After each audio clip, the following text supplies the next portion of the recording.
Filipino. Alam naman nating lahat na ito ang ating unikang pambansa. Ngunit ito ay mayroon ding napakalaking halaga para sa ating lahat.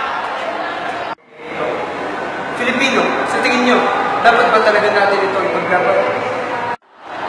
Ayon kay Antonio P. Contreras, ang ganitong argumento ay tila binabandera ng mga tutol sa paggamit ng Pilipino sa pagtuturo, lalo na sa larangan ng agham at matematika.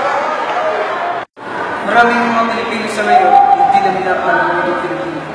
Kadalasan, nilalabag na nila ang batas tungkol sa wikang pambansa.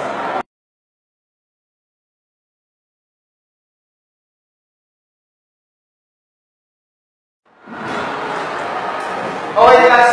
Today, I will discuss with the topic about the history of the language Filipino. Sir, okay, ba't di ka ba magtagalog? First of all, I don't like Filipino. Second, English is better than Filipino. Sir, ano ba ito?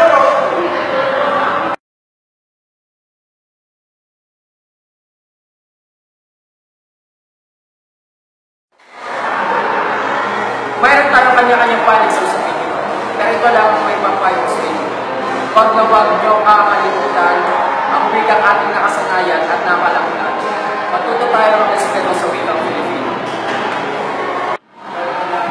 Dahil sa napakarami ng Pilipino na hindi na minamahal ang wikang Filipino, humingi kami ng isang panayam mula sa guro ng Santa Teresa College upang hingin ang kanyang opinion tungkol sa paglabag nito.